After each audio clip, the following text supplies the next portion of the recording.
C'est bon, c'est quand tu veux. Est-ce que vous pouvez tirer les rideaux un peu derrière? Bon, ça va? C'est bon, c'est quand tu veux. C'est parti. Ok, le micro il marche ou c'est... Tout marche. D'accord. Donc on va vous faire une présentation d'une utilisation de Spiral qu'on a mis en œuvre pour la formation des filles. Dans un premier temps, je vais vous présenter le projet, d'où on est parti, où on est arrivé jusqu'à maintenant. Et ensuite, Corinne prendra la suite pour présenter les nouvelles échéances qui s'offrent à nous et les nouveaux challenges, puisque en fait, cette plateforme, au début réservée aux femmes, prend de l'ampleur. Donc, on est parti, même un petit peu avant que le ministère nous mette des objectifs de féminisation, on avait déjà commencé un petit peu le travail. On a eu donc, comme toutes les fédérations, des directives ministérielles pour augmenter le nombre de femmes dans les instances des fédérations. On est parti du constat qu'il y a 30% de femmes licenciées à la Fédération française de voile et il y a 10% d'arbitres femmes à la Fédération française de voile. On s'est donc fixé pour objectif, pour le mandat qui vient, d'arriver à 30% de femmes chez les arbitres. Ce qui fait de tête un chiffre de 150 personnes à former. Donc la première phase, ça a été de dire pourquoi les femmes ne viennent pas dans les formations d'arbitres, s'investissent pas, alors qu'il y a pas mal de femmes qui sont présentes sur toutes les régates. Dans les principaux freins qu'on a trouvés, le premier c'était que dans les formations traditionnelles, elles étaient en minorité forcément, que dans les formations d'arbitres régionaux, les gens étaient plutôt âgés, et se retrouver seule femme au milieu de quelques hommes principalement, c'était pas forcément très motivant. On avait d'ailleurs le même problème avec les jeunes quand ils veulent entrer en formation. Deuxième point identifié, c'est que en général, on a ressenti un manque de confiance en disant bah non, je me lance pas parce que est-ce que j'en suis capable, est-ce que j'ai le temps, etc. Il fallait pousser un petit peu les gens pour oser. Et la principale raison qui nous a fait choisir la formation à distance, c'était une problématique de temps en disant bah, moi je ne peux pas passer 4 dimanches après-midi à faire une formation ou 3 samedis soirs. Par contre, du temps, je peux en avoir, mais pas dans des temps institutionnellement contraints. Donc la solution qu'on a mis en œuvre, c'est qu'on a fait un recrutement et une formation uniquement destinés aux femmes. Et on s'est servi de cette plateforme qui nous a amené à s'intéresser à Spiral. Donc on est parti au mois de novembre 2013, on a la chance d'avoir un ayatollah de Spiral avec nous en la personne d'Olivier Le Rouge, ici présent, qui est toujours partant, qui a plein d'idées, et en triant un petit peu et en le canalisant un peu, il est très efficace. On s'est posé la question et on a tout de suite lancé un recrutement qu'on a fait par mail. Donc on a eu différentes formes de recrutement, soit par mailing, soit par l'intermédiaire des associations de classe ou par exemple les optimistes, il y a plein de parents qui vont aux régates. On a fait des recrutements pour les personnes qui avaient un diplôme d'assistant moniteur de voile et qui ne venaient plus dans les clubs parce qu'elles faisaient leurs études, etc. Et donc, on a programmé une première formation en février 2014. On a eu, donc on verra après un petit peu le déroulé, mais on a eu donc un groupe de quelque chose comme 25 personnes qui arrivaient. Et la plateforme avait une page d'accueil, ce qui nous a servi pendant la formation, et c'était tout ce qu'il y avait derrière. Donc, il a fallu qu'on court pour arriver à créer le contenu. Et ensuite, on est passé à 3 formations par an. Donc 3 en 2014, 3 en 2015 et on propose une formation qui commence par un week-end, on y revient après, avec un week-end en janvier, un en mai et un en septembre. Donc pour la formation, une fois qu'on a réussi à pêcher entre guillemets les candidates, on les invite à la fédération pour un premier week-end. Et tout de suite, on leur demande de s'inscrire sur la plateforme et de remplir des questionnaires d'information personnel. Donc ça, c'est un petit peu pour nous pour savoir qui vient, mais c'est aussi tout de suite pour mettre ces personnes dans la dynamique de tout ce qui va se passer via la plateforme. Donc déjà, remplir un questionnaire et un questionnaire d'auto-évaluation, c'est déjà pour nous le premier pas dans la logique du système. Ensuite, on invite ces personnes à la Fédération française de voile un samedi et un dimanche pour 2 jours. Et dans ces 2 jours, les 3 grands objectifs, c'est tout ce qui est principe des règles de course. Je pense que, comme dans tous les sports, les règles, c'est un petit bouquin épais comme ça, qui est indigeste. Si on commence à le lire, on ne fait pas 3 pages. Par contre, on les initie un petit peu au principe du livre, comment l'utiliser et où aller chercher les informations. Donc pour ça, on a préparé un PowerPoint qui précise, enfin qui décrit des situations sur l'eau, et à chaque fois, on leur demande d'aller piocher dans le bouquin. Ça, c'est l'aspect un petit peu découverte des règles de course. Et tout de suite après, pendant la formation, on leur ouvre un questionnaire sur Spiral qui est directement calqué sur la présentation. Pour, pendant la formation, c'est tout bête, mais arriver à mettre son mot de passe, son identifiant, à trouver un questionnaire. Qu'est-ce que c'est qu'une question multiple, une question panier, une question avec menu déroulant, etc. On les met tout de suite dans l'utilisation de la plateforme. Ensuite, il y a un deuxième aspect qui est dans tout le week-end, c'est tout ce qui est méthodologie d'utilisation de la plateforme. Donc on verra après comment on organiser la formation, mais pour présenter le plan avec les séances, les quiz, etc. Et dans ces 2 jours, il y a un aspect important, c'est tout l'aspect savoir-être et connaissance des autres, parce qu'on se sert beaucoup du forum, un forum qui est créé pour chaque plateforme, et le fait que ces personnes se soient rencontrées et passé du temps ensemble fait qu'elles vont oser écrire à tout le monde. Et qu'on ne reste pas timidement en disant ma question, j'ose pas la poser. Ça crée une dynamique de groupe qui fait qu'après, dans le forum, on ose poser des questions qu'on n'oserait peut-être pas poser si on était tout seul. Donc, la plateforme, ce qu'on a mis en ligne, on a 2 grandes séances de formation, donc avec des cours. Donc là, volontairement, les cours qu'on a mis, c'est sous forme de PDF, parce qu'on s'adresse à des publics un petit peu de tous âges. On a les jeunes monitrices de voile qui naviguent sur la plateforme, elles sont nées avec. Et on a des personnes qui approchent plus la soixantaine, qui vont se servir des PDF et qui vont les télécharger et qui vont les imprimer pour se faire un livre et travailler sur un livre par écrit. On a un petit peu les deux approches.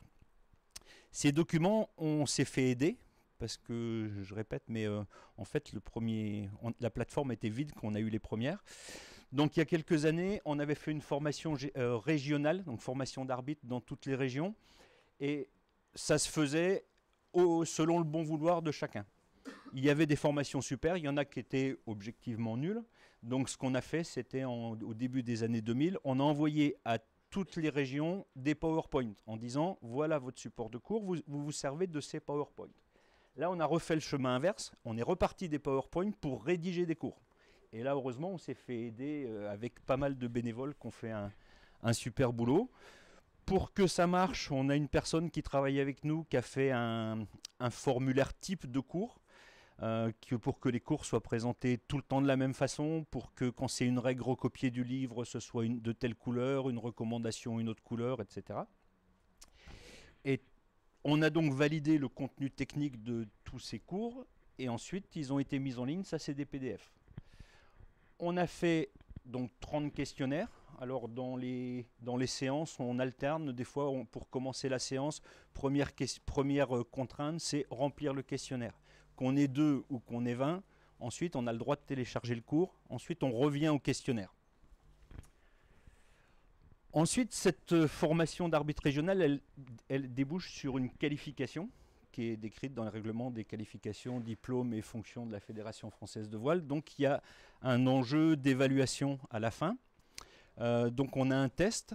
Volontairement, ce test, les questions sont tirées d'une base de questions qui est à disposition de toutes les ligues. Donc c'est les mêmes questions que toutes les formations. Ce qui était important parce qu'il y a eu quelques résistances sur cette formation réservée aux femmes, c'est de dire ouais mais elle va avoir un test plus facile et comment on sait, etc. Donc en fait on a pris la même banque de questions et on se sert un test final blanc pour s'entraîner et ensuite le test final, elles ont le droit de le passer une fois, ça dure 2 heures comme dans la vraie vie et au bout de 2 heures la connexion s'arrête et le résultat est donné. C'est d'ailleurs un des une des principales difficultés, c'est que toutes les personnes qui sont en formation, elles ont du mal à passer le test final parce qu'elles se sentent jamais prêtes. Alors que quand c'est une formation, si l'examen il est dimanche à 13 h, ben, qu'on soit prêt ou pas, on y va. Là, c'est la personne qui décide de passer le test. Donc il faut aussi solliciter les gens. Pour les solliciter, on a donc des forums stagiaires, donc un forum par promotion entre guillemets avec des gens qui se connaissent, un forum qui regroupe toutes les inscrites sur la plateforme et un forum réservé aux formateurs. Ce qu'on n'est pas encore arrivé à bien faire, c'est l'utilisation des wikis du travail collaboratif. On a du mal avec ça. Tu as une explication ou... Je pense qu'elles sont trop centrées sur leur formation individuelle et du coup... Micro. Et déplace-toi un peu vers l'écran. Le souci que je vois actuellement, c'est que donc elles ont un objectif, c'est passer leur test pour obtenir leur qualification. Et du coup, je pense qu'elles le considèrent un peu comme une perte de temps où voilà, elles se dispersent un petit peu et du coup, effectivement, on essaye pourtant de varier les sujets.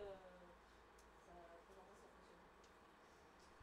En fait, sur les questions sur le forum, c'est essentiellement des questions techniques en disant dans le quiz, la question 32, pourquoi la réponse c'est ça. C'est donc des questions juste sur ce qui se passe sur le forum. Et la deuxième chose, c'est qu'en fait, ce que j'ai oublié de dire, c'est que cette formation, c'est le tronc commun théorique et qu'après, il y a des épreuves pratiques sur l'eau.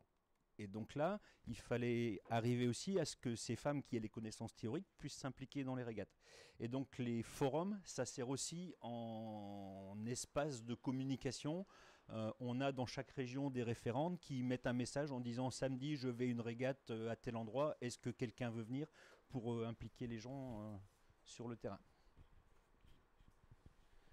Donc le bilan, 41 personnes en 2014, 58 en 2015 et on est bien parti pour 2016. Sur celle de 2014, et il y en a une déjà de 2015, on en a 35 qui ont eu le test final.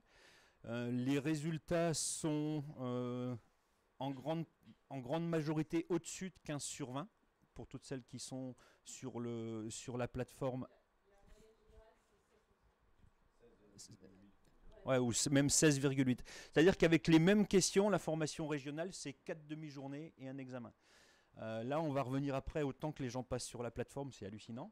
On se retrouve avec une moyenne de 16,8, avec personne qui n'a échoué, et pourtant avec des questions qui sont les mêmes que celles qu'elles auraient passées autrement. Donc là, grosse réussite qualitative de ce type de formation. Donc si on regarde... là sur 2014, alors à chaque fois quand on voit un pic, c'est qu'on a fait un week-end de formation. Puisqu'on demande aux gens pendant ce week-end justement de se servir de la plateforme.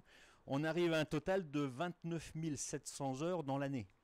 Si on additionne avec 2015, le nombre d'heures passées sur la plateforme, ça fait 36 années et demie du temps de travail moyen d'un salarié. Donc le temps que les personnes passent est assez énorme. Ouais. Et sachant oui que les PDF sont téléchargeables et donc le temps de travail sur les PDF n'est pas quantifié sur la plateforme. Enfin, moi c'est quelque chose, quand on en discutait par rapport à quelqu'un qui fait 4 demi-journées, on en arrive à une moyenne de 100, 200, 300 heures par stagiaire. Ce qui est à corréler aussi peut-être avec le niveau de résultat. Mais, et ces personnes, elles sont toutes seules chez elles et elles travaillent de leur plein gré, quoi. Et ça fait 37 années et demie, 35 années et demie de travail. Donc, avant de passer la parole à Corinne, le nouveau challenge qui va s'ouvrir à nous, c'est d'ouvrir cette formation à tout le monde. Assez rapidement, une formation réservée aux femmes, c'est pas naturel et on a eu pas mal de critiques en disant mais attends, s'il faut qu'elles fassent ça sur un ordinateur, elles ont déjà pas le temps d'aller sur les régates, tu crois qu'elles iront après? Quelqu'un qui nous a dit que notre formation était discriminante et qu'on n'avait pas le droit de faire une formation réservée aux femmes. On a eu beaucoup de critiques masculines avec pas mal de préjugés. On a verrouillé complètement l'accès de la plateforme. Donc là, on a une politique de confidentialité où seules les femmes qui venaient pouvaient avoir accès aux documents. Dans les hommes ayant accès, il y a le DTN et le président de la commission centrale d'arbitrage, Olivier et moi pour des raisons techniques. Sinon, il n'y a pas un autre homme à qui on a donné l'accès. Et on a même viré certains qui avaient des accès, et on a eu une politique très très rigoureuse là-dessus. Et en fait, en partant d'une idée, ouais, pourquoi faire ça pour les femmes maintenant, le bouche à oreille fait que les gens entendent tous parler de la plateforme, mais sans savoir ce qu'il y a dedans. Et en entendent parler en bien, et du coup on a une énorme demande de toutes les régions et des hommes pour que la formation leur soit ouverte. Si on avait commencé en disant en 2013 ou 2014, la formation régionale, on change tout, maintenant ça va être sur une plateforme, là, levée de bouclier. Là maintenant on a créé en fait quelque part de la frustration, et tout le monde est en attente d'avoir accès à la plateforme. Donc voilà le challenge qui s'annonce pour 2015. Donc, oui, c'était trop simple, forcément. On avait un peu réussi le premier pari, donc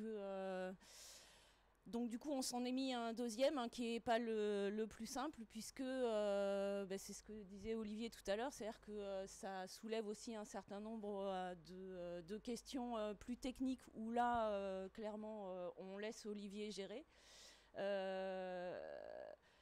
En tout cas, ce qu'il y a de sûr, donc c'est ce que disait Christophe, quoi, c'est que on a créé l'envie chez les hommes, donc ça c'était très bien. Cette journée de la femme, ça tombe bien. Hein. Et donc il y a eu une décision institutionnelle et politique, donc, de la commission centrale d'arbitrage, en disant à partir de 2017, cette formation-là, elle sera également à disposition des hommes. Donc, pour réussir ce deuxième challenge, on a donc posé la question à toutes nos régions en disant qui souhaite intégrer ce processus. Donc là, ça a été à l'unanimité, tout le monde a levé la main en disant moi. Et donc, en 2016, donc voilà, on est dedans. On réunit des formateurs de formateurs pour leur expliquer le fonctionnement de la plateforme, et qu'ensuite, de retour chez eux, ils fassent ce que nous, on a fait pour les arbitres féminines. Donc pour le moment, on a uniquement 7 ligues qui ont répondu présentes, en sachant qu'on a mis un prérequis qui était assez fort. C'est-à-dire que donc on leur demande 2 fois 2 week-ends, et on leur demande d'être obligatoirement présents aux 2 week-ends. C'est-à-dire que le premier week-end, on va leur expliquer plus le fonctionnement technique de Spiral. Et le deuxième week-end, en fait, on va leur donner les outils de formation. C'est-à-dire comment nous, est-ce qu'on a géré notre week-end en présentiel, qu'est-ce qu'on y apprend, et pour qu'en fait, ils repartent avec le package total. Mais donc, voilà, il y a un certain nombre de personnes qui ont dit je suis là le premier week-end, pas le deuxième. Et autre prérequis, il fallait qu'il y ait 2 personnes par région. Donc toutes ces conditions-là ont fait que, malgré une réponse unanime des quelques 25 régions, il y en a seulement 7 qui seront présents en 2016. Donc ce qui veut dire qu'en 2007, on remettra le couvert, et puis on passera aux autres régions pour ceux qui n'ont pas pu répondre présents en 2016. Rajouter, en fait, je pense que tout le monde en est conscient, mais une plateforme comme ça à gérer, ça demande un temps fou. Nous, on y a passé beaucoup de temps sans qu'on nous ait forcément enlevé ce qu'on avait à faire par ailleurs. On a eu la chance d'avoir un recrutement à la commission centrale d'arbitrage d'une personne. En fait, on avait une personne à 30%, maintenant on a une personne à 100%, ce qui est beaucoup plus que 3 fois plus. Donc on s'est un petit peu étoffé pour avoir de l'aide. Mais l'idée, c'est que les régions, elles soient autonomes de l'inscription sur la plateforme au suivi de la formation, à la délivrance de l'examen. Parce qu'au niveau fédéral, on ne peut pas tout faire pour toutes les régions.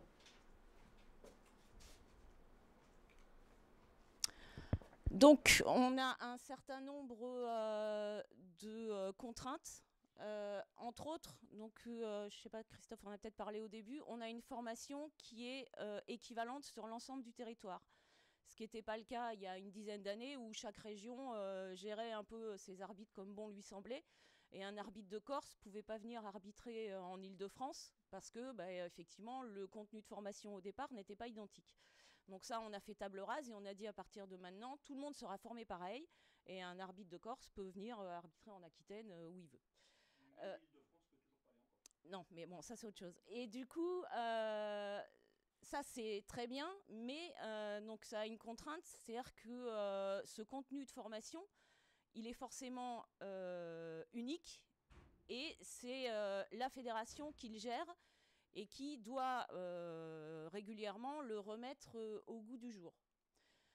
Donc en fait, on est parti du principe qu'on avait donc un endroit source, qui était donc le contenu de formation de la fédération, et que ça, il fallait qu'on le duplique pour le mettre à disposition des régions, sans qu'il y ait de changement possible dans ce contenu source. Donc ça, c'était notre première contrainte. Ajouté à ça, bien entendu, il fallait que nos formateurs dans les régions puissent quand même rajouter des choses s'ils avaient envie de rajouter des choses. L'idée à terme étant bien sûr de mutualiser tout ça et que chaque personne, si on a quelques geeks dans les régions, qui puissent créer des questionnaires, etc. Et que comme ça, notre espace multimédia puisse grandir grâce à la participation de chacun. Donc voilà, c'était ça, mutualiser les créations des ligues.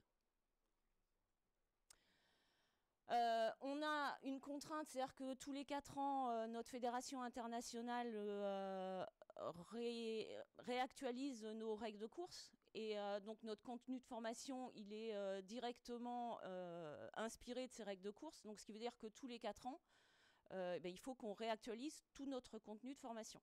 Donc 1er janvier 2017, on va avoir nos règles de course 2017-2020. Donc ça veut dire que avant le 1er janvier 2017, l'ensemble du contenu de formation source va être réactualisé et il faudra que cette réactualisation soit dupliquée dans toutes les régions.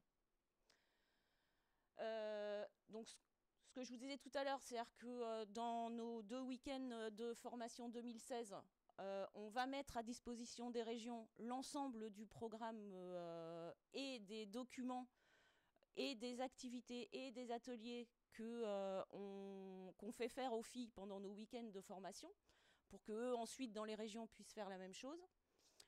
Et puis, on va mettre aussi donc, à disposition toutes les séances de formation, les questionnaires dont Christophe a parlé tout à l'heure, et bien entendu, le test final pour ces futurs arbitres régionaux.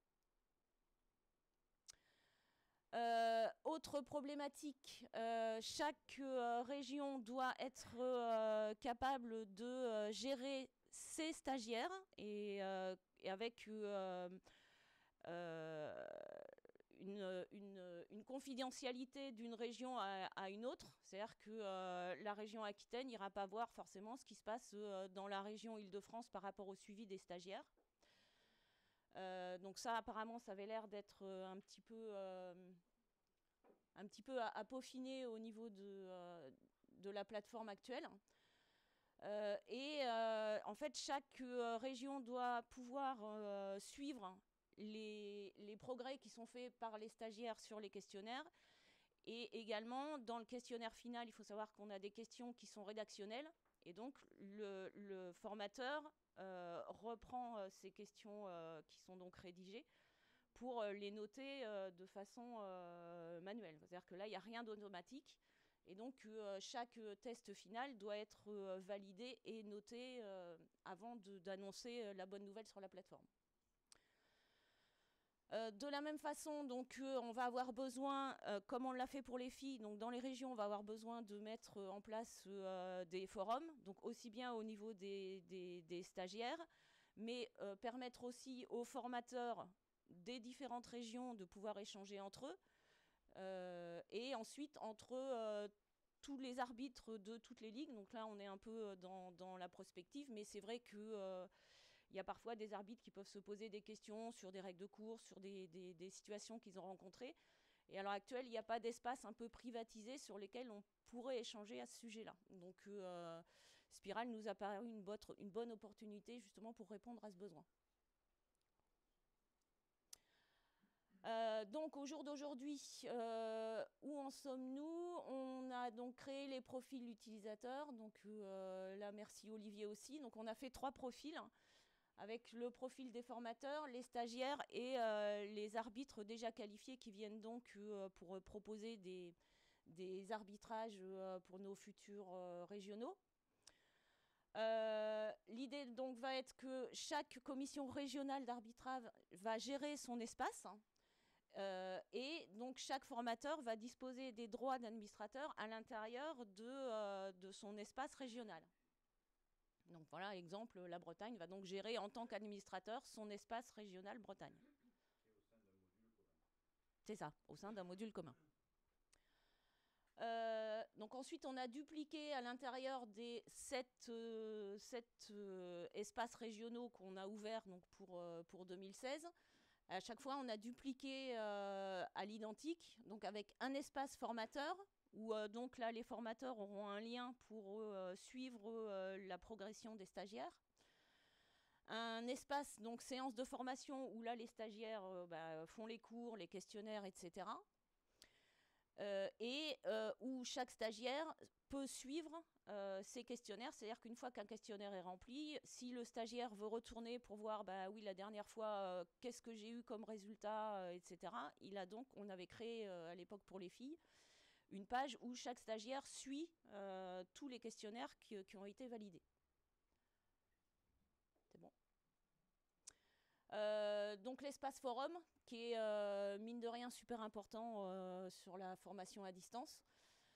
Donc le forum arbitre, où là aussi bien les arbitres déjà qualifiés que ceux qui vont l'être vont pouvoir échanger. Donc bien sûr aussi ouvert aux formateurs, mais là en fait ils interviennent un petit peu moins.